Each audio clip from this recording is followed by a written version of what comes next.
Samweli wa kabiri igice cya 9. Dawidi agirira neza Mefibosheti.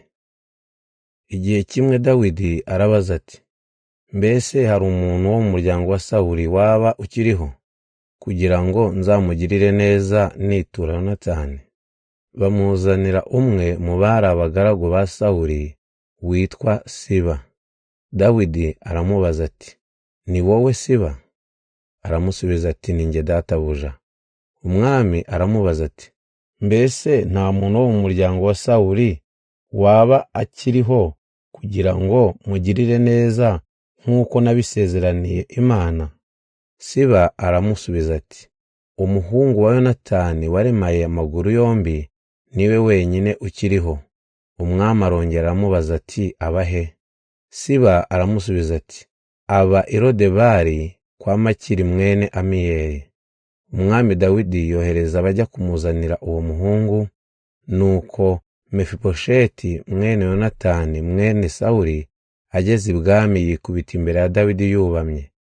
Dawidi aravuga ati, Mefibosheti, undi ati, karame, umugaragu wawe ndi hano. Dawidi aramubwira ati, humura, nzakugirira neza nitura so Yonatani. Nzagusubiza isambu yose ya sogokuru wawe Sawuli, kandi tuzahora dusangira ku meza yanjye. Mefibosheti amwikubita imbere aramubwira ati, databuja, ndi iki byatuma unyitaho utyo ko ndi nk'imbwa yipfiriye? Umwami niko guhamagaza Siba wa mugaragu wa Sawuli, aramubwira ati, ibyari bya Sawuli byose n'ibyabo mu muryango we byose mbihaye uyu mwuzukuru wa shobuja. Wowe n'abahungu bawe n'abagaragu bawe muzajya mumuhingira, mumusarurire kugira ngo atazasonza. Byongeye kandi Mefibosheti umwuzukuru wa shobuja afite uburenganzira bwo gusangira nanjye iminsi yose. Siba uwo yari afite abahungu 15 n'abagaragu 20.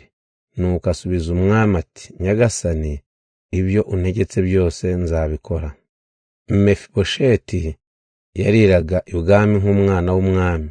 Yari afite umwana muto w'umuhungu witwaga Mika. Abo mu muryango wa Siba bose bakoreraga Mefibosheti. Mefibosheti yari yararemaye amaguru yombi, akibera i Yerusalemu, kuko yasangiraga n'umwami iminsi yose.